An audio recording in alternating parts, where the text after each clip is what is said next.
connaître Dieu et vivre. Eh bien, je vous souhaite la bienvenue à tous qui me suivez depuis ces quelques vidéos que j'ai pu mettre sur YouTube. Et donc, je vous remercie tous, vous tous qui vous êtes abonnés et vous tous qui me suivez depuis ces 2 dernières vidéos que j'ai pu poster. Et donc, cette émission est réalisée afin d'apporter à ceux qui sont au Seigneur le réconfort, l'encouragement, le redressement par rapport à la parole, par rapport à la marche, afin que chacun d'entre nous soyons édifiés et que nous puissions tous parvenir à la stature parfaite en Jésus-Christ afin d'hériter le royaume des cieux, ce qui nous a été promis par notre Sauveur et Seigneur Jésus-Christ. Je vous encourage donc tous à vous abonner, vous qui voulez suivre ces émissions, pour à chaque fois que je pourrai mettre une vidéo en ligne, et puis de cliquer bien sûr sur la petite cloche de notification afin de ne pas manquer celle que je mettrai par ailleurs sur la chaîne Connaître Dieu et Vivre. Nous allons entrer dans le vif du sujet. La chair, comme vous le savez, est un ennemi, et je dirais que c'est l'ennemi public numéro 1. D'aucuns penseraient que c'est Satan, mais Satan était déjà vaincu. Et donc, le péché est vaincu, Satan est vaincu. La chair, elle, a cette capacité. Pourquoi? Parce qu'elle est en nous. Elle fait partie intégrante de notre personnalité, de notre vie. Et c'est pour ça que la chair nous mène la vie dure. N'oubliez pas que le Seigneur en parle lorsqu'il dit à Israël qu'il y aura guerre toujours entre Israël et Amalek. Et Amalek, c'est un type de la chair.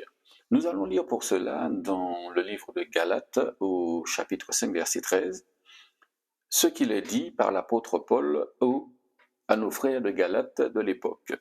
Frères, vous avez été appelés à la liberté, seulement ne faites pas de cette liberté un prétexte de vivre selon la chair, mais rendez-vous par la charité serviteurs les uns des autres. Donc, mes bien-aimés, nous avons été appelés à la liberté.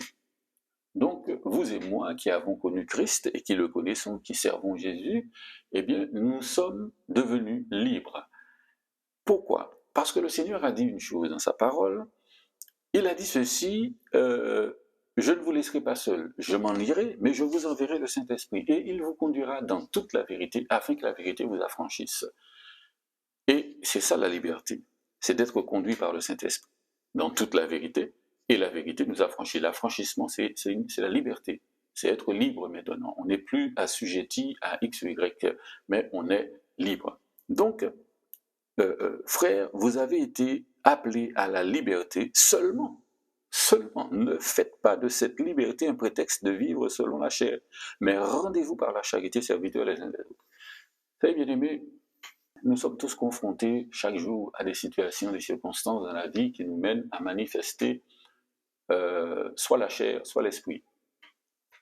Bien sûr, nous sommes confrontés à cela et nous devons y répondre de manière évidente, toujours dans le cadre de la foi, dans le cadre de la parole. Au verset 14, l'apôtre Paul dit ceci, « Car toute la loi est accomplie dans une seule parole, dans celle-ci, tu aimeras ton prochain comme toi-même. » Et donc voilà, le fait même de la chair, c'est de ne pas aimer son prochain. Et nous le voyons, puisque le Seigneur Jésus disait, par ailleurs aux disciples à l'époque, vous avez entendu dire, tu haïras ton ennemi, tu aimeras celui qui t'aime. Hein. Et quelque part, quelle gloire y a-t-il à dire bonjour ou à aimer ceux qui nous aiment? Il n'y a aucune gloire à tirer de cela. Et donc forcément, je veux vous encourager, mes bien-aimés, à reconsidérer les voies qui sont les nôtres, à savoir, lorsque nous sommes confrontés à une situation, quelle qu'elle soit, hein, est-ce que c'est par la chair ou est-ce que c'est par l'esprit que nous réagissons? Alors, je vais employer le mot réagir, mais en fin de compte, ce n'est pas ce mot qu'il faut que j'emploie ici, c'est le mot agir, parce que la foi amène à une action agissante. Et donc, le doute et toutes ces autres choses, ces autres formes, la peur, amènent à une réaction. Et la réaction n'est souvent pas proportionnée à l'action qui a été menée. Pour preuve, quelqu'un qui a peur d'un insecte, de je ne sais trop quoi, vous savez, nous avons tous quelques phobies dans nos vies, eh bien, vous avez une réaction face à cela. Et c'est une réaction parce que tout simplement, ce n'est pas réfléchi, c'est une réaction. Tandis que l'action, c'est quelque chose de réfléchi. Et donc, lorsque vous agissez par l'esprit, c'est quelque chose de réfléchi. Mais lorsque vous agissez par la chair, quand vous vous mettez en colère, boum, ça part d'un seul coup, ben, vous ne réfléchissez pas. Mais tandis que si vous ne voulez pas vous mettre en colère, vous êtes obligé de réfléchir. Et donc c'est pour ça que je vous dis que la foi, c'est l'action, c'est agir, les autres formes, c'est réagir. Nous sommes confrontés souvent à ces situations compliquées, ces situations qui nous font perdre la tête bien souvent. Alors bien aimé, je crois que, comme l'apôtre Paul le disait au verset 10 du chapitre 5, « J'ai cette confiance en vous de le Seigneur que vous ne penserez pas autrement. » Et si Dieu dit à Israël qu'il y aura guerre en permanence entre eux et Amalek, et nous le voyons, Amalek est souvent venu chercher querelle à Israël. Lorsque Israël était là dans la paix, dans la quiétude, Amalek montait chercher querelle. Il y avait toujours un prétexte pour chercher querelle. Et donc la chair cherchera toujours un prétexte pour vous chercher querelle. La chair cherchera toujours le moyen par lequel elle va vous amener à manifester autre chose que la volonté de Dieu, autre chose que la sagesse de Dieu, autre chose que l'amour de Dieu. C'est pour cela que je vous conseille, mes bien-aimés, à toujours regarder les circonstances dans lesquelles nous nous trouvons, non pas par le prisme de l'humanité dans laquelle nous vivons, mais par le prisme de la divinité de Dieu dans laquelle nous vivons aussi. Parce que c'est par ce chemin-là que nous pourrons justement ne pas commettre ces choses dont il est question. Si nous marchons selon la chair, forcément, eh bien, nous allons déplaire à Dieu.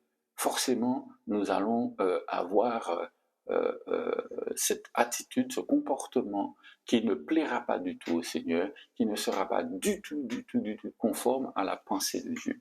Alors, je veux vous encourager en ce jour, vous tous qui m'écoutez, à reconsidérer vos voies et de redescendre au pied du Seigneur au travers de la parole pour voir où est-ce que nous en sommes en ce qui concerne l'esprit, en ce qui concerne la chair. La chair, c'est pas la partie visible matérielle, hein, c'est pas ça, c'est un état de pensée.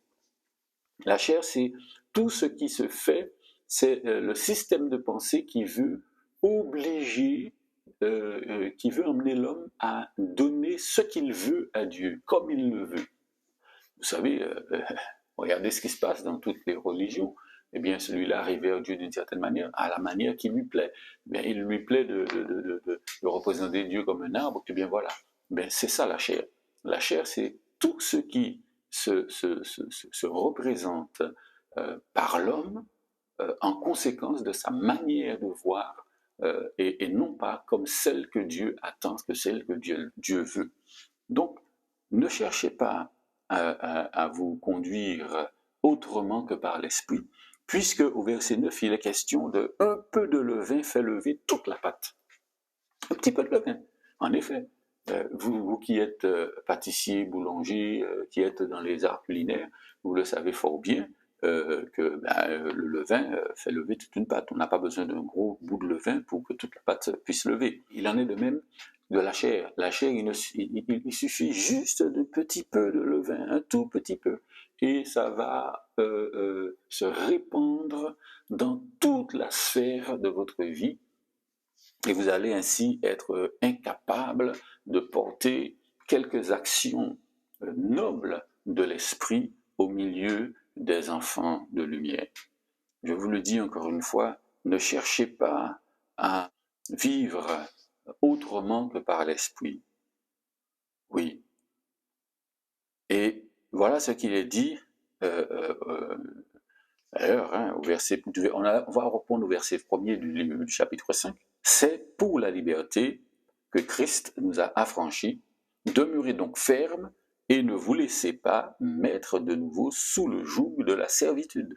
La chair vous mettra sous un joug de servitude, à coup sûr. C'est son but. Son but, c'est de vous asservir. Son but, c'est de vous mettre dans cette situation où vous ne serez pas capable de faire les choses comme Dieu le veut. C'est pour la liberté que nous avons été affranchis. Et quelle liberté? Est-ce la liberté d'insulter, de traiter, de faire toutes sortes de... Non, non, bien aimé. Et n'oubliez pas une chose, la chair aime tout ce qui est légaliste. Et c'est pour ça que le légalisme, Christ l'a combattu, parce que le légalisme vient de la chair. Et tous ceux qui sont dans le légalisme, tous ceux qui veulent se complaire dans le légalisme, c'est-à-dire ne touche pas, ne mange pas, ne boit pas, ne fait pas, ne pense pas, ne machin pas, ne ceci, c'est comme ça, eh bien, toutes ces choses-là participent à la chair, parce qu'en fin de compte, on se satisfait soi-même en se disant, vous voyez, moi je suis comme ça, moi je fais ci, je fais ça. Et c'est pour ça que le Seigneur Jésus-Christ a eu maille à partir avec les pharisiens, les sadducéens, toutes ces sectes qu'il y avait à l'époque, qui s'enorgueillissaient d'être supérieurs aux autres, de faire ceci, de faire cela, de faire de grandes prières, de donner de grandes aumônes, et ceci et cela. C'est pour ça qu'il avait montré, il avait dit, ouais, cette femme là-bas, eh bien, elle a mis beaucoup plus que tous les autres, parce que ceux-là, ils ont mis de leur superflu, mais elle a mis de son nécessaire. Et c'est ça que nous devons faire, mettre de notre nécessaire et non pas du superflu. La chair aime ce qui est superflu, la chair n'aime pas ce qui est nécessaire. Et au verset 2, il dit, « Voici, moi, Paul, je vous dis que si vous vous faites circoncire, Christ ne vous servira de rien. » Alors qu'est-ce que Paul dit par là? Quand il dit, si vous vous faites circoncire, Christ ne vous servira de rien. Il veut dire que ce n'est pas dans la chair, cette chair-là qu'il faut faire ces choses-là, parce que ça ne sert à rien, ça sert strictement à rien. Parce que Christ l'a déjà fait dans sa propre chair. La circoncision a déjà été effective en Jésus-Christ. Donc vous n'avez plus besoin d'aller dans ces choses-là. Vous n'avez plus besoin d'aller vous flageller, vous n'avez plus besoin de vous couper le prépuce pour les hommes, vous n'avez plus besoin de vous scarifier, vous n'avez plus besoin de toutes ces choses inutiles et complètement absurdes. Christ ne vous servira à rien, en effet. Vous annulez ainsi ce que Dieu a fait pour chacun d'entre nous. Et il dit au verset 3, « Et je proteste encore une fois à tout homme qui se fait circoncire qu'il est tenu de pratiquer la loi tout entière. » Et nous savons qu'il est impossible de pratiquer toute la loi. Mais oui, ce n'est pas moi qui vous le dis, c'est écrit. Il est impossible de pratiquer toute la loi. Donc comprenons-nous bien. Ceux qui veulent ainsi se justifier par la chair sont séparés de Christ.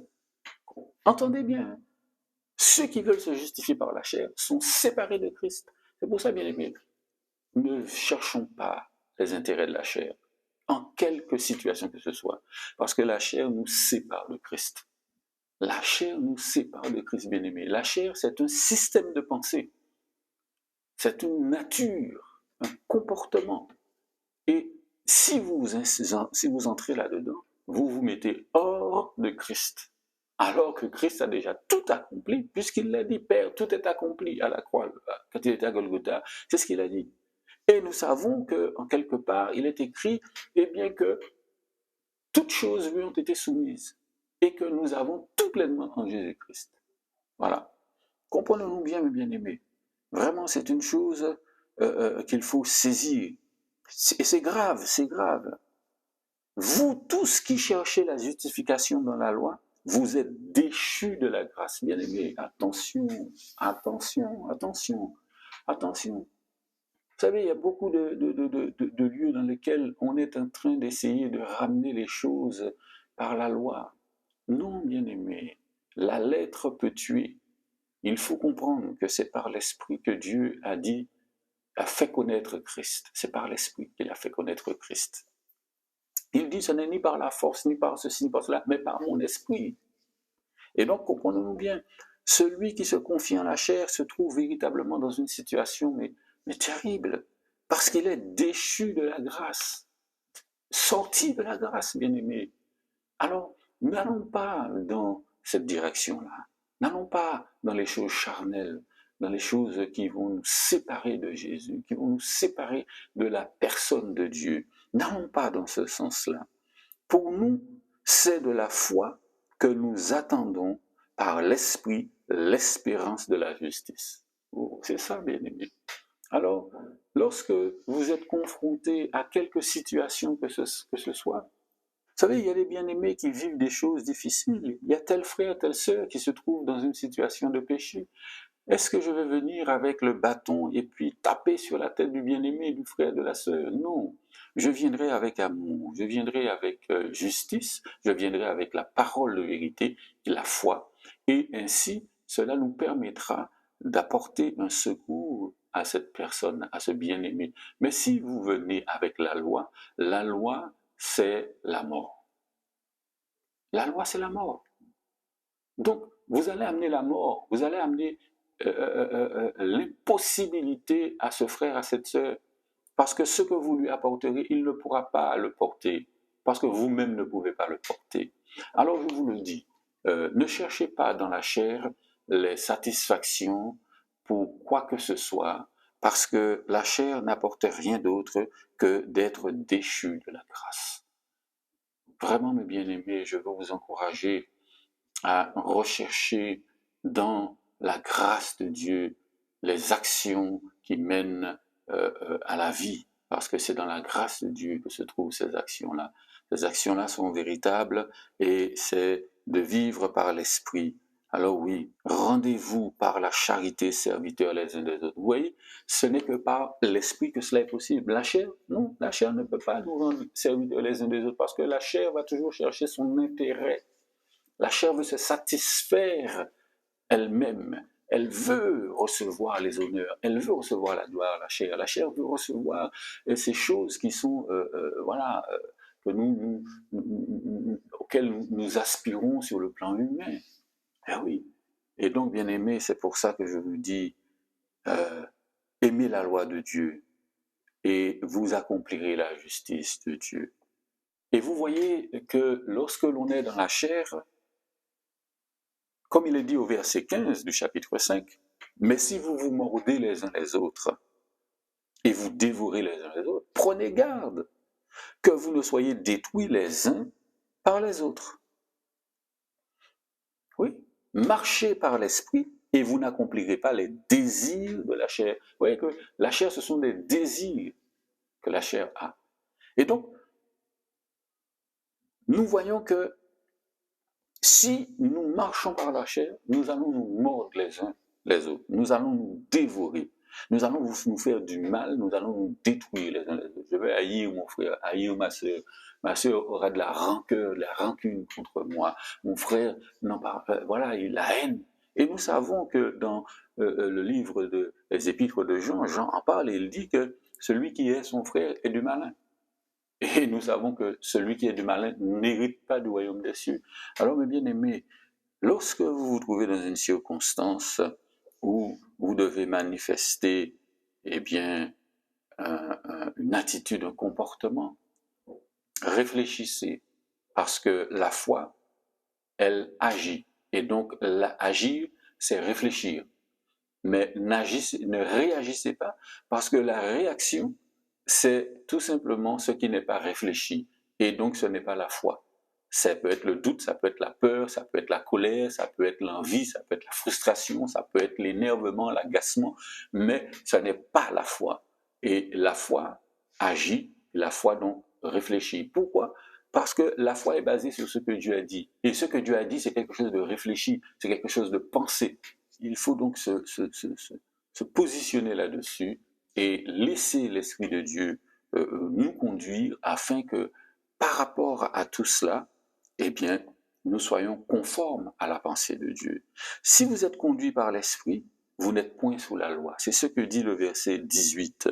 Or, les œuvres de la chair sont manifestes, ce sont l'impudicité, l'impureté, la dissolution, l'idolâtrie, la magie, les inimitiés, les querelles, les jalousies, les animosités, les disputes, les divisions, les sectes, l'envie, l'ivrognerie, les excès de table et les choses semblables.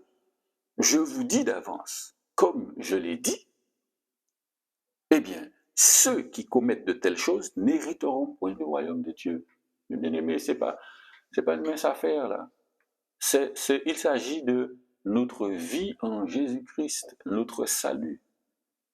Donc, je vous encourage, mes bien-aimés, à reconsidérer les choses et d'analyser chacune de nos actions que nous avons chaque jour et de faire ce parallèle entre les versets 19, les versets 18 et les versets 24 qui disent ceci du moins, les premiers jusqu'au verset 21 parlent des œuvres de la chair, et à partir du verset 22 parle des fruits de l'esprit qui dit « Mais le fruit de l'esprit, c'est l'amour, la joie, la paix, la patience, la bonté, la bénignité, la fidélité, la douceur, la tempérance. La loi n'est pas contre ces choses. » Vous voyez bien que la loi revient, mais la loi s'introduit là-dedans et non pas se met au-dessus de ces choses. Non.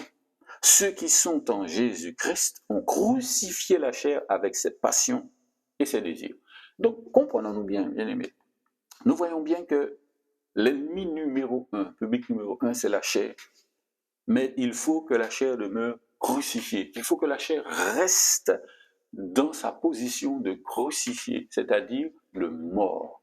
Tant si vous ne faites pas mourir la chair, vous ne pourrez pas avoir gain de cause. Sachez bien que Amalek viendra toujours chercher querelle à Israël. Et en conséquence, la chair viendra toujours nous chercher querelle, viendra toujours nous demander compte pour ce que nous avons à faire pour Dieu. Alors je vous encourage, mes bien-aimés, à ne pas marcher dans les œuvres de la chair, mais de rechercher celles qui sont en Jésus-Christ par l'Esprit. Et il nous dit ceci au verset 25, verset 26, « Si nous vivons par l'Esprit, marchons aussi par l'Esprit. » Si nous vivons par l'Esprit. Donc vous voyez que on peut vivre par l'Esprit et marcher dans la chair. Donc ne cherchons pas une vaine gloire en nous provoquant les uns les autres, en nous portant en vie les uns les autres. Bien-aimés, analysez cela.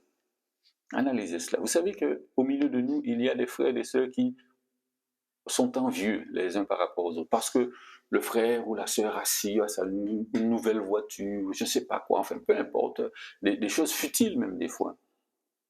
Ne cherchons pas une vaine gloire en nous provoquant les uns les autres, en nous portant en vie les uns aux autres. Voilà, bien-aimés. Ayons cette attitude, cette humilité qui consiste à vivre dans la liberté comme ceux qui ont été affranchis en Jésus-Christ. Demeurez donc fermes et ne vous laissez pas mettre de nouveau sous le joug de la servitude, bien-aimés. Voilà donc ce que je voulais partager avec vous aujourd'hui pour que nous tous, nous puissions parvenir à la stature parfaite qui est en Jésus-Christ. Abandonnez les œuvres de la chair. Vous tous qui avez, encore peut-être quelques difficultés, mais la chair se combat. Se combat comment? Dans la prière, se combat comment? Dans la sainteté, la sanctification. D'ailleurs, ce sont des thèmes que j'aborderai dans des vidéos prochaines. La sanctification, la sainteté, dans toutes ces aspects de la vie commune, normale du chrétien. Voilà. Alors je vous laisse là-dessus. Bonne méditation et passez un beau moment. Restez toujours attachés au Seigneur Jésus-Christ et continuez à persévérer dans la foi, dans la consécration, dans la sainteté, dans la vie qui est en Dieu. Et n'oubliez pas que toutes choses se font par la foi et par l'esprit, afin que le mouvement de la vie de Dieu puisse se mettre en marche en vous. Sans la foi, sans l'esprit, le mouvement de la vie de Dieu ne peut pas se mettre en vous. Là aussi, prochainement, je reviendrai sur cet aspect du mouvement de la vie de Dieu dans la vie de l'enfant de Dieu. Je vous souhaite à tous de passer une bonne semaine et tenez-vous dans la paix et la joie du Seigneur. Aimons-nous les uns les autres comme le Seigneur nous a appris à le faire. Voilà. Que le nom du Seigneur soit béni et à bientôt. Au revoir.